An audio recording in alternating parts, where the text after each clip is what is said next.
हैं। हमने देखा कि राजा बिंबिसार बुद्ध के उपदेश से बहुत प्रभावित हुआ और उनका उपासक बना और उसके बाद में उन्होंने बुद्ध और उनके संघ को वेणुवन का उद्यान दान में दिया, उन्हें रहने के लिए दिया, आराम के लिए दिया। आगे कहानी ऐसी बढ़ती है कि बुद्ध आगे कहाँ बढ़ रहे हैं, तो ये आ रहे हैं सारिपुत्र और मोदगल्यान की प्रवज्जा।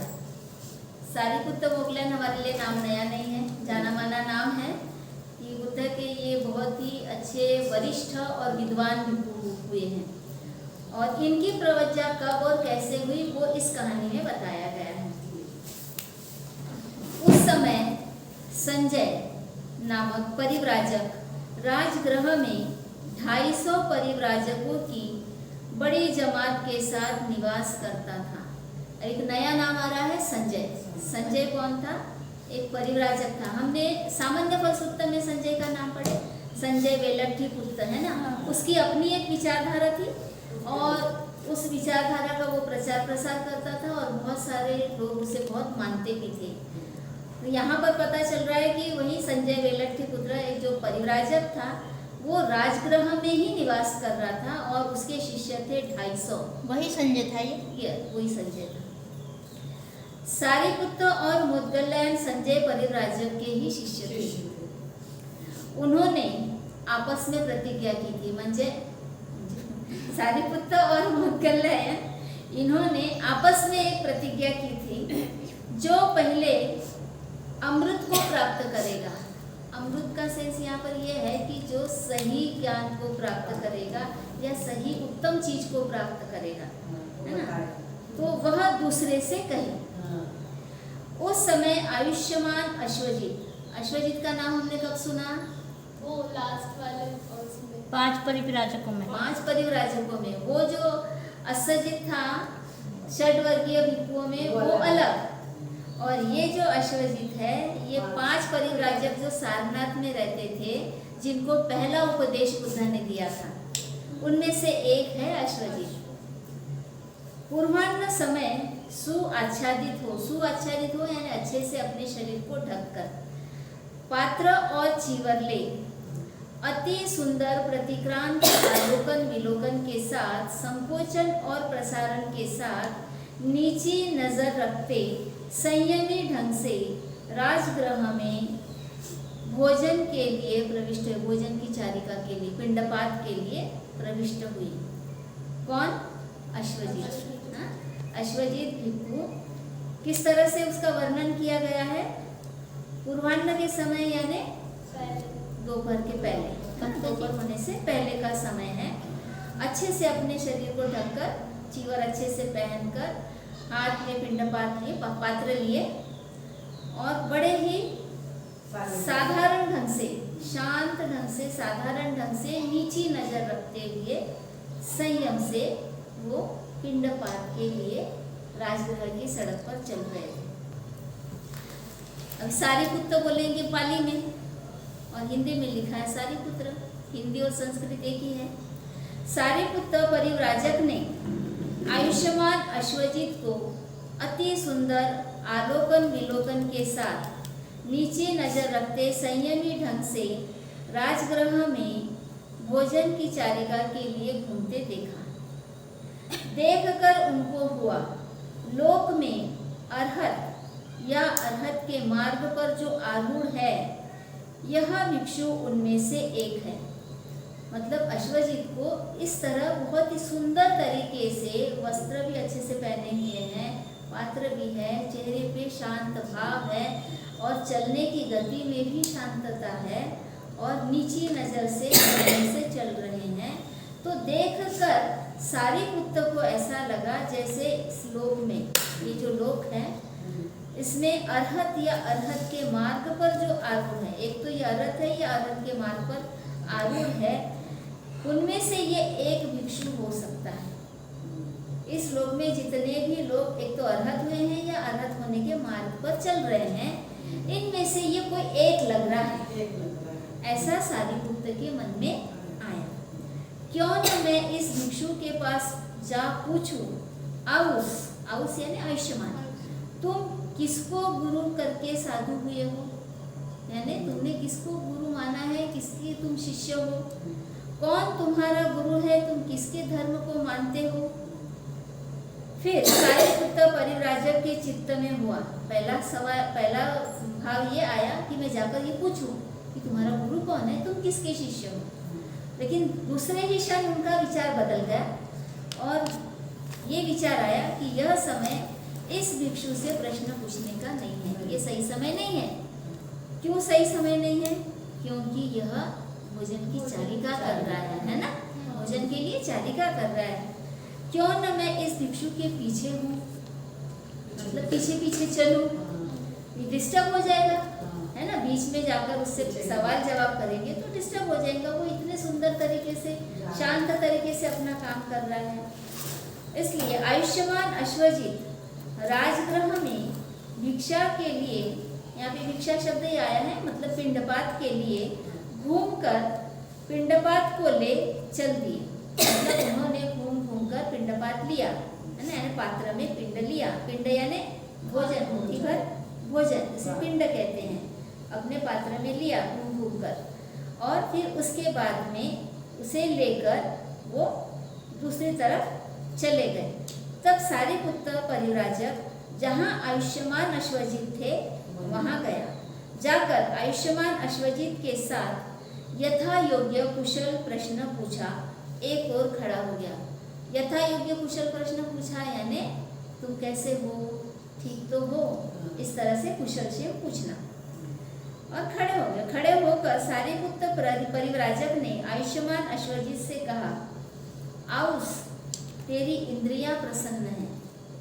इंद्रियां कौन सी? आँख, कान, नाक, जिह्वा, त्वचा, ये सब बोलते हैं ना, मन। ये प्रसन्न है। प्रसन्न कैसे? ये सच में दिखाई देती क्या प्रसन्न है करके? हाँ, उसके जो भाव होते हैं वो भाव से पता चलता है कि वो चंचल नहीं है, विचलित नहीं है। तेरी कांति शुद्ध है तथा उज्जवल है। कांति यानी शरीर का जो तेज है उसे कांति कहते हैं। वो कैसा है? शुद्ध और उज्जवल लग रहा है। उज्जवल यानी जिसका प्रकाश निकलता है वो उज्जवल। आउस, तुम किसको गुरु करके साधु हुए? तुमने किसको अपना गुरु बनाया और साधु बने? तुम्हारा गुरु कौन है? तुम किसका धर्म मानते हो? मतलब जब वो उनका पूरा बात करके हो गया, उसके बाद में जाकर आराम से उसको ये प्रश्न पूछ रहे हैं। तो वो जवाब देते हैं, आउस, शाक्य कुल से प्रवचित शाक्य पुत्र जो महाश्रमण है, उन्हीं भगवान को गुरु करके मैं साधु हुआ। महाश्रमण कहते थे बुद्ध को, है ना। तो कह रहा है कि मैं उन्हीं को गुरु बनाया हूँ और उन्हीं के माध्यम से मैं साधु हुआ। वही भगवान मेरे गुरु हैं, उन्हीं भगवान का धर्म मैं मानता हूँ। आयुष्मान के गुरु का क्या मत है? अब नया प्रश्न, उसको कह रहे हैं कि आयुष्मान, उन्हीं को कह रहे हैं, आयुष्मान के गुरु का क्या मत है, यानी क्या विचार है, क्या विचारधारा है, किस सिद्धांत को वो मानते हैं। फिर वो उत्तर दे रहे हैं, आउस, मैं नया हूँ।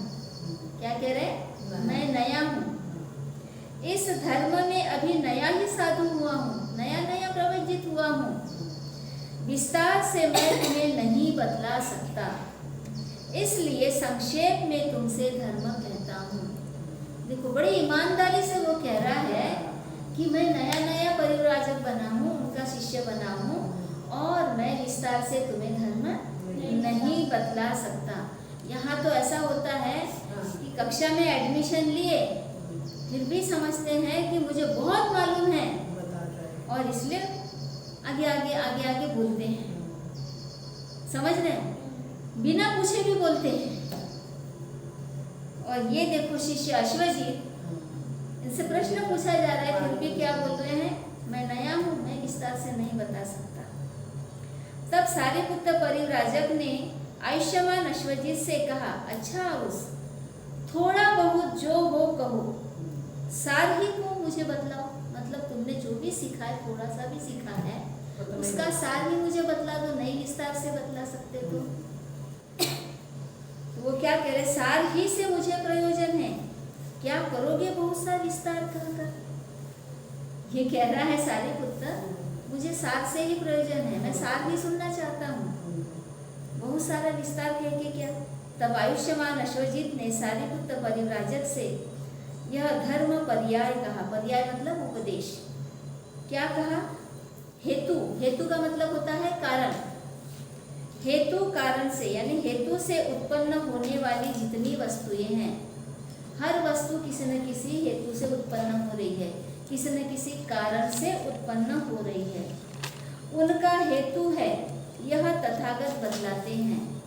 तथागत क्या बतलाते हैं ये बता रहे हैं। क्या बताया है तथागत ने? कि बहुत सारी जो बातें हैं, वस्तुएं हैं, उनका कोई न कोई कारण होता है। कारण से ही वस्तुएं होती है, कारण से ही बहुत सारी बातें होती हैं। उनका जो निरोध है उसको भी वे बतलाते हैं। यानी जो कारण है वस्तुओं का, उनका निरोध भी है। निरोध मतलब उसको रोकना, रोकना, निरोध करना यानी रोकना। कारण को रोका भी जा सकता है, उनका निरोध है। यही महाश्रमण का वाद है। महाश्रमण यानी गौतम, सिद्धार्थ गौतम या बुद्ध, उनका वाद है कि बहुत सारी जो वस्तुएं हैं उनके कारण हैं और उन कारणों का निरोध भी हो सकता है, उनका निरोध भी होता है। तब सारिपुत्र परिव्राजक को इस धर्म पर्याय के सुनने से जो कुछ उत्पन्न होने वाला है वह सब नाशमान है। क्या कह रहे हैं? कि जो कुछ उत्पन्न होने वाला है वो नाशमान है। यह विरज विमल धर्म चक्षु उत्पन्न हुआ, यानी ये धर्म की आंख उत्पन्न हुई। धर्म की आंख यानी ऐसे मत कि कोई धर्म है उसकी हमारे जैसी आंखें वैसे मतलब ज्ञान चक्षु है ना, ज्ञान प्राप्त हुआ। ज्ञान प्राप्त क्या हुआ? कि हर वस्तु का कोई न कोई कारण है और उनका निरोध है। निरोध करने से उस वस्तु को खत्म किया जा सकता है, उसका कारण को भी खत्म किया जा सकता है, उसके वस्तु को भी खत्म किया जा सकता है। यानी जो भी उत्पन्न होता है वो नाशवान है, ये ज्ञान उसे मिला, जिससे कि शोक रहित पद प्राप्त किया जा सकता है। शोक का मतलब होता है दुख, शोक यानी दुख। तो जैसे ही हम कारणों का अंत करते हैं, निरोध करते हैं, तो उससे शोक रहित होते हैं। क्योंकि जितनी भी वस्तुएं उत्पन्न हो रही है वो दुख भी उत्पन्न कर रही है ना। तो दुख को खत्म किया जा सकता है निरोध करके।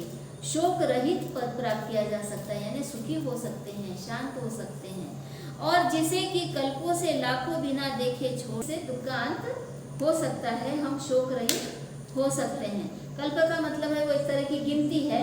बहुत सारे कल्प वर्ष बोलते हैं, जैसे हमको 12 महीने मालूम है, साल मालूम है, ऐसे कई सालों का कल्प होता है। अब उसमें हमको जाने का नहीं है, वो समझना जरूरी नहीं है।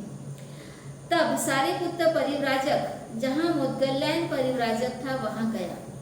मोदगल्यायन परिव्राजक ने दूर से ही सारिपुत्र परिव्राजक को आते देखा। देखकर सारिपुत्र परिव्राजक से कहा, आउस तेरी इंद्रियां प्रसन्न है। फिर वही शब्द आया है, क्योंकि उसे कुछ तो भी समाधान मिला है ना। जो इतने दिन से वो खोज रहा था, उसकी इच्छा अनुसार वो कुछ तो समाधान मिला है, इसलिए उसकी इंद्रियां प्रसन्न, उसके चेहरे से प्रसन्नता दिखती है। तेरी कांति शुद्ध तथा उज्जवल है, तूने आउस अमृत तो नहीं पा लिया। अमृत यहाँ पे यानी वो सच्चा ज्ञान तो नहीं पा लिया तूने, जो तेरे चेहरे पर इतनी प्रसन्नता दिख रही है। हाँ आउस, अमृत पा लिया। आउस कैसे तूने अमृत पाया? पूछ रहा है। आउस मैंने आज राजगृह में अश्वजित भिक्षु को अति सुंदर पिंडपात के लिए घूमते देखकर लोक में जो अर्हत है यह भिक्षु उन्हीं में से एक है ऐसा जाना। और मैंने अश्वजित से प्रश्न पूछे कि तुम्हारा गुरु कौन है? और अश्वजित ने यह धर्म उपदेश में कहा कि हेतु से सारी वस्तुएं उत्पन्न होती है और हेतु को नष्ट किया जा सकता है, निरोध किया जा सकता है, जिससे आदमी शोक रहित हो जाता है। ये उपदेश सुना। तब मोदगल्यायन परिव्राजक को इस धर्म उपदेश के सुनने से जो कुछ उत्पन्न होने वाला है वह सब नाशवान है, यह ज्ञान प्राप्त हुआ। मोदगल्यायन परिव्राजक ने सारिपुत्र परिव्राजक से कहा, चलो चले आउस, किसने कहा? मोतीलाल ने। ये सुनने के बाद में उसकी भी जिज्ञासा बढ़ गई, है ना, और कहता है सारिपुत्र चलो भगवान के पास, वह हमारे गुरु है। कौन गुरु है? हाँ, अश्वजीत को बोला क्या? नहीं। अश्वजीत ने खुद की बड़ाई की क्या? नहीं। यहाँ तो हर शिष्य मुझे क्या आता है ये बताने के लिए तत्पर रहता है। जिसके पास पढ़ रहे हैं उसके बारे में नहीं बताएंगे कि इन्होंने हमें ये सिखाया है। ये फर्क देखो, अश्वजीत जैसे शिष्य को देखो कि वो खुद का नहीं बता रहा है, वो ईमानदारी से बता रहा है कि ये तथागत बुद्ध का बताया हुआ धर्म है। और यह जो 250 परिव्राजक हमारे आश्रय से हमें देखकर यहाँ विहार करते हैं, उन्हें भी बूझ ले, जैसे तुम लोगों की राय हो वैसा करो। अब ये दोनों आपस में बात कर रहे हैं कि बुद्ध को हमें गुरु बनाना है। लेकिन सवाल ये आ रहा है कि ये जो 250 शिष्य है, किसके शिष्य है 250? संजय के शिष्य, ये दोनों संजय के है ना शिष्य, और इनके साथ साथ दूसरे भी शिष्य हैं। तो ये कह रहे हैं इनको भी पूछ लेते हैं इनकी क्या राय है। यदि ये हमारे साथ आना चाहे तो आ सकते हैं, नहीं आना चाहे तो नहीं आए, लेकिन हमारा बताना जरूरी है। हम आयुष्यमानों के आश्रय से आयुष्यमानों को देखकर यहाँ विहार करते हैं। यदि आयुष्यमान महाश्रमण के शिष्य होंगे तो हम सभी भी महाश्रमण के शिष्य होंगे। बाकी शिष्य क्या उत्तर दे रहे हैं कि हम आप लोगों के आश्रय से यहाँ रह रहे हैं। यदि आप श्रमण गौतम के शिष्य होने जा रहे हैं तो हम भी हो जाएंगे, हम क्यों रुकेंगे यहाँ पर। इस तरह से वो जितने भी पूरे शिष्य थे 250 के करीब, सारे ही बुद्ध के पास में शिष्यत्व लेने के लिए तैयार हो गए। तब सारिपुत्र और मोगलायन संजय परिव्राजक के पास में गए। अब वो उनके गुरु थे, उनको भी बताना जरूरी था। बिना बताए जाना सही होता क्या? नहीं होता। जाकर संजय परिव्राजक से बोले, आओस हम भगवान के पास जाते हैं, वही हमारे गुरु हैं। वो कहता है नहीं आओसो, मत जाओ, हम तीनों मिलकर इस जमात की महंताई करेंगे। महंताई। दूसरी बार भी सारिपुत्र और मोगलायन ने संजय परिव्राजक से कहा हम भगवान के पास जाते हैं। दूसरी बार भी उसने कहा मत जाओ, हम तीनों मिलकर यहाँ की महंताई करेंगे। ऐसे 3 बार उन्होंने बोला। तब सारिपुत्र और मोगलायन उन 250 परिव्राजकों को ले वेणुवन चले गए। उसको दुख हुआ। संजय को दूर से ही सारिपुत्र और मोगलायन को आते हुए देख भिक्षुओं को संबोधित किया।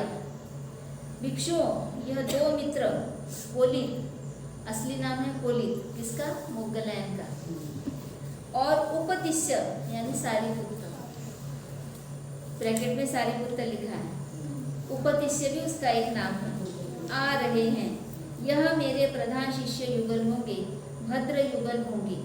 गंभीर ज्ञान अनुपम भवनाशक मुक्त और दुर्लभ निर्वाण के विषय में वेणुवन में बुद्ध ने हमारे लिए भविष्यवाणी की थी। यानी बुद्ध ने उनको देख के ही समझ लिया था कि ये बड़े विद्वान भिक्षु हैं और आगे चलकर ये बहुत ही अच्छे शिष्य बनेंगे, विद्वान हैं और ये प्रसिद्ध भी होंगे, जोड़ी से ही प्रसिद्ध होंगे। सारिपुत्र बोले कि मोगलायन का नाम आना ही आना चाहिए, ऐसे इनकी ये युगल जोड़ी है। कोलित और उपतिष्य, यह 2 मित्र आ रहे हैं, यह मेरे 2 मुख्य शिष्य उत्तम जोड़ी होंगे। तब सारिपुत्र और मोगलायन जहाँ भगवान थे वहाँ गए। जाकर भगवान के चरणों में सिर झुकाकर बोले, भंते हमें भगवान प्रवज्जा दे, उपसंपदा दे।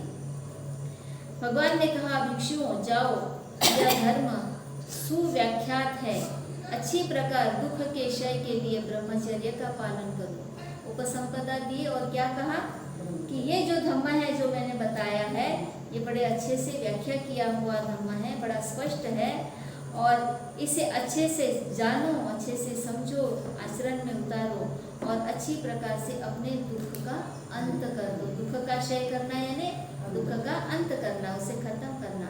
अच्छे से ब्रह्मचर्य का पालन करो, यानी ब्रह्मचर्य यानी ज्ञान लेने में जो भी बाधाएं आती है उन बाधाओं को दूर करो। इस तरह से उनकी उपसंपदा संपन्न हुई। उस समय मगध के प्रसिद्ध कुलपुत्र भगवान के होते थे, लोग देखकर हैरान होते, निंदा करते और दुखी होते। किस बात से निंदा करते थे लोग? अपुत्र बनाने को श्रमण गौतम उतरा है।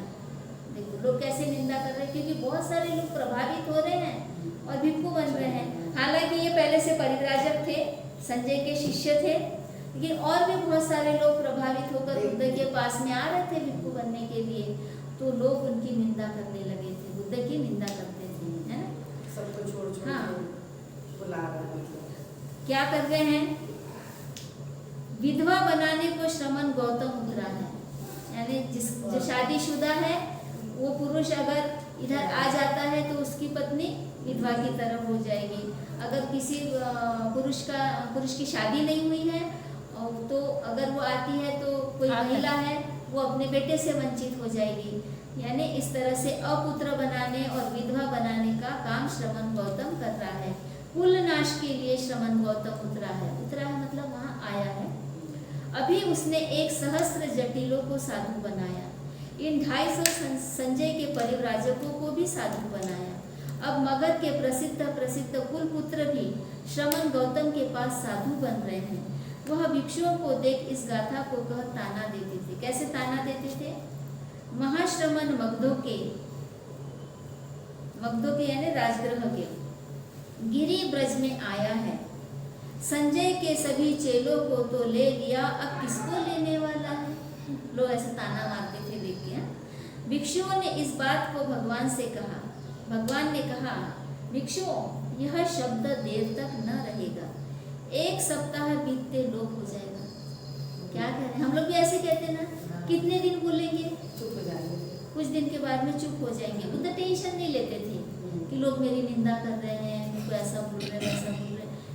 इसलिए लोग पढ़ते नहीं थे। भिक्षुओं को चिंता होती थी, वो टेंशन लेते थे और इनके पास में आकर बताते थे। ये बोलते थे ये शब्द जो है, ये जो बोल रहे हैं, ये ज़्यादा समय तक नहीं रहेगा, 1 सप्ताह बाद लोप हो जाएगा। जो तुम्हें उस गाथा से ताना देते हैं उन्हें तुम इस गाथा से उत्तर दो। अगर उत्तर देना है तो क्या बोलना है? महावीर तथागत सच्चे धर्म से ले जाते हैं, यानी सच्चे धर्म के रास्ते पर ले जाते हैं। धर्म से ले जाए जातों के लिए बुद्धिमानों को हसद क्यों? यानी अच्छे रास्ते पर ले जाने के लिए जो बुद्धिमान लोग होते हैं उन्हें आपत्ति क्यों? उन्हें चिंता क्यों? क्योंकि सही मार्ग पर लेके जा रहे हैं, गलत मार्ग पर नहीं ले जा रहे हैं। तो उत्तर ऐसे देना है कि वो तो सही मार्ग पर लेके जा रहे हैं, इसलिए तुम्हें ऐसी चिंता क्यों होती है? क्यों तुम्हें बुरा लगता है? लोगों ने कहा, शाक्य पुत्रीय श्रमण, शाक्य पुत्र बुद्ध के अनुयायी श्रमण धर्म से ले जाते हैं, अधर्म से नहीं। फिर लोगों को ये बात धीरे धीरे समझ में आने लगी कि ये जो श्रमण गौतम है या श्रमण शाक्य पुत्र है, ये लोगों को धर्म के रास्ते पर ले जा रहा है, अधर्म के रास्ते पर नहीं ले जा रहा है। ये कुछ दिन के बाद में लोगों को समझ में आने लगा। पहले तो एकदम से लोगों को जो ऊपर ऊपर दिखता है वही बोलते हैं, है ना? लेकिन धीरे धीरे बात की गहराई में जाते हैं तब समझ में आता है। और जब ये समझ में आने लगा धीरे धीरे तो लोगों ने निंदा करना छोड़ दिया। तो इस तरह से ये 2 बातें यहाँ पर प्रमुख रूप से आई है कि कैसे सारिपुत्त और मोगलायन अश्वजित के माध्यम से प्रभावित हुई। पहले की जो कहानियाँ आई थी उसमें हमने देखा कि लोगों ने डायरेक्ट बुद्ध के उपदेश सुने, बुद्ध के उपदेश सुनकर प्रभावित हुए, फिर बुद्ध की शरण में। लेकिन यहाँ बुद्ध का जो शिष्य था अश्वजित, उसको देखकर ये प्रभावित हुए हैं और उसने कितनी सुंदर तरीके से धम्म का सार बताया।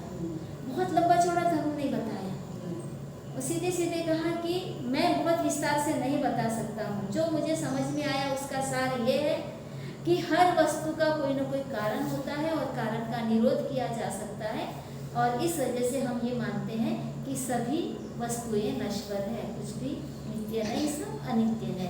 ये जो धर्म है बुद्ध का बताया हुआ, ये समझ में आया और ये बात सारिपुत्त को समझ में आ गई। तो हो गए हैं ऐसा समझ के छोड़ दिया था। उन्हें जब धम्मचक्कपवत्तन सूत्र दिया है ना, धम्मचक्कपवत्तन का उपदेश दिया बुद्ध ने, तब वो इनके शिष्य बने।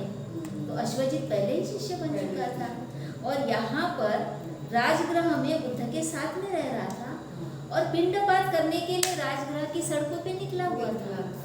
तो पिंडपात करने के लिए जब निकलते हैं तो कैसे चलते हैं, कैसे दिखते हैं, ये बहुत मायने रखता है।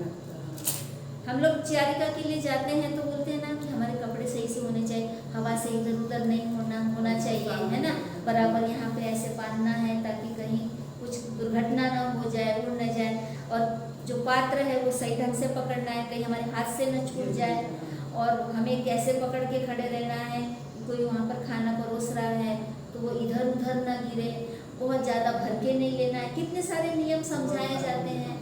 और चलने की गति पर ध्यान रखना है, सिर्फ 3 फुट की दूरी पे देखना है नीची नज़र से, ताकि सामने वाले के पैर से हमारा पैर न टकराए, हम सामने वाले से न टकराए, किसी गड्ढे में न गिर जाए, किसी पत्थर से न टकरा जाए। तो चलने के समय भी हमें विपस्सना करना है ना, ध्यान से चलना है, मतलब विपस्सना करना है, हमारे चित्तों को भी शुद्ध रखना है, इधर उधर नजरें नहीं घुमानी है, क्योंकि इधर उधर नजरें घुमाएंगे तो हमारा ध्यान भटक जाएगा और फिर हम उसके बारे में सोचने लगेंगे, अरे ये तो बहुत अमीरों की बस्ती है, अरे ये तो बहुत इधर गरीब लोग हैं, अब हमको कैसा खाना मिलेगा कि नहीं मिलेगा, 100 तरह के विचार मन में आते हैं, है ना। जो परोसने वाले होते हैं उनको भी हम नीचे से ऊपर यदि देखें तो मन में कई तरह की विचार जाग जाएंगे, है ना, भाव उत्पन्न हो जाएंगे, ये ऐसा ही है, वो वैसा ही है, फिर यही परोसो, वो मत परोसो। परोसते समय हम लोग बड़े इंस्ट्रक्शन देते हैं, ये मैं नहीं खाती, ये मत दो, वो दो।